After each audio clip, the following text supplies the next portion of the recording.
নমস্কাৰ মই আৰু মুকছিদুল ভাই গৈ আছো যোৰহাটলৈ হয় আমি কেমেৰা চলোৱা কাম কৰো কেমেৰা চলাবৰ কাৰণে আমি যোৰহাটলৈ গৈ আছো তাতে এটা প্ৰগ্ৰাম আছে আমি পুৱাই সোনকালে ওলাই আছো তো এনে মই আৰু মুকছিদুল ভাই বহুত দেৰিকে উঠো আজি বহু সোনকালে উঠিছো আৰু যদি আমাৰ কাম থাকে আমি সোনকালে উঠো মানুহে এনেই কয় আৰু মুকছিদুল ভাই কেমেৰা চলাই আছে साथ में मैं भी हूँ और हम लोग जा रहे हैं कहाँ पे जोरहाट तीताबर और यहाँ से लेके वहाँ तक 250 किलोमीटर का होगा। वो गूगल में सर्च करना पड़ेगा तो मैं वही दिखाया था वही दिखाया 5 घंटा लगेगा तो 4-5 घंटे लगेंगे तो लॉन्ग जर्नी है बहुत लॉन्ग जर्नी है तो देखते रहिए ब्लॉग को आई होप कि अच्छा लगेगा आप लोगों को আমি ক্যামেরা চলোৱা কাম কৰো যাবই লাগিব ব্যস্ত লাখৰিঘাট নীৰৱ হৈ আছে হয় আমি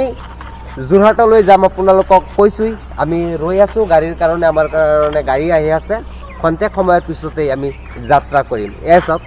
কিমান ব্যস্ত থাকে লাখৰিঘাট বজাৰ এতিয়া নীৰৱ মানুহ আহি আছে এজন দুজনকে মানুহ আহি আছে আপোনালোকক মই দেখুৱাইছো গাড়ীৰ কাৰণে ৰৈ আমনি লাগিল ভাবিলো দুটামান ৰিলছ বনাই লওঁ এই দুটা ৰিলছ বনালো অপেক্ষা কৰোতে আমাৰ গাড়ী আহি পালে গাড়ী উঠি আছো আমি ৰাওনা হম যোৰহাট তিতাবৰলৈ আপোনালোকে চাই থাকিব বহুত ডাঙৰ এটা প্ৰগ্ৰাম হ'ব এই প্ৰগ্ৰামটো আপোনালোকক মই সম্পূৰ্ণ দেখুৱাম এয়া টাটা বাই বাই দি আছে আৰু এয়া নগাঁও আমি পালোহি এই নামিলো অলপ নামি মানে তেল ভৰাব গাড়ীত তেল ভৰাব আমাৰো ইফালে অলপ মানে কি কম আৰু গাড়ীৰ ব্লকটো লগাইছো আৰু অলপ মানে লাজৰ কথা সুসু লাগিছে আৰু এতিয়া আমি সুসু কৰিবলৈ যাম সুসু কৰি ওলাই আহিলো মানে ইমান দূৰ তো লাগিবই মুকছিদুল ভাই কিবা এটা কৈ আছে মোক ইয়া উঠিলো যাত্ৰা কৰি আছো আমি কাজিৰঙা পালো আমাৰ ভোক লাগিলে ইয়া কলপাতত খাই আছো কলপাতত খাদ্য খোৱা ইয়া এক প্ৰাচীন পদ্ধতি ইয়াত খোৱাৰ আমেজেই বেলেগ খালো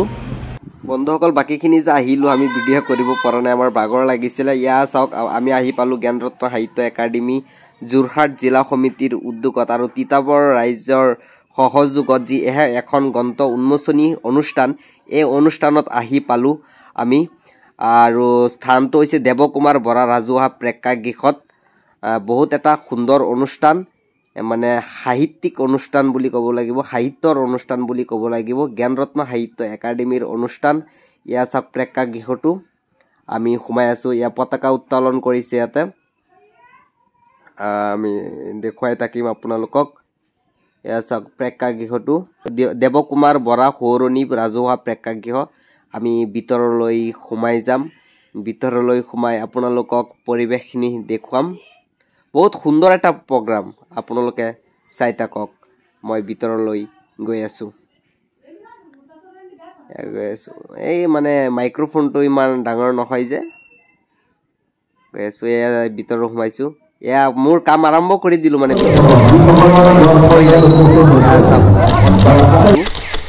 শিশুৰ দ্বাৰাই মানে গ্ৰন্থ উন্মোচন হৈছে মানে লিখিছে বেলেগে মানে শিশুৰ হাতত দি উন্মোচন কৰাইছে ইয়া সাহিত্য প্ৰেমী ৰাইজ বহি আছে গোটেইকেইজন সাহিত্য প্ৰেমী ৰাইজ তেখেতসকলে গ্ৰন্থ উন্মোচন কৰিছে আৰু ৰাইজত বহু গণ্যমান্য ব্যক্তিসকল আছে আইসকলে নিজে গ্ৰন্থ লিখিছে লিখি আজি ইয়াতে উন্মোচন কৰিছে বহুত আনন্দ আইতাহঁতৰ সাহিত্য প্ৰেমী ৰাইজ ইয়া অৱশেষত আমাৰ জাতীয় সংগীত অমূৰ আপোনাৰে অনুষ্ঠানৰ মানে সমাপ্তি কৰিব ইয়া জাতীয় সংগীত পৰিবেশন কৰি আছে সকলো গণ্যমান্য ব্যক্তিসকল আছে ইয়া সাৰ্টিফিকেট প্ৰদান কৰিছে আৰু বহুতে সুন্দৰ সুন্দৰ শুৱলা সাহিত্যৰ প্ৰতি কিদৰে আকৰ্ষিত হ'ব পাৰে মানুহ এনে ধৰণৰ ভাষণ আগবঢ়াইছে আপোনালোকক দেখুৱাইছো ৰাজ্যত থকা মানুহখিনিক দেখুৱাইছো সুন্দৰ এটা প্ৰগ্ৰাম আৰু এই আইসকল বহুত এটা সুন্দৰ প্ৰগ্ৰাম আৰু আশা কৰো এনে প্ৰগ্ৰামে সাহিত্যক অধিক শক্তিশালী কৰি তোলে আৰু সাহিত্যৰ প্ৰতি মানুহক আকৰ্ষিত কৰি তোলে ধন্যবাদ আজি সামৰিছো আৰু এটা ভিডিঅ'ত আপোনালোকক লগ পাম। ধন্যবাদ। জয় আই অসম।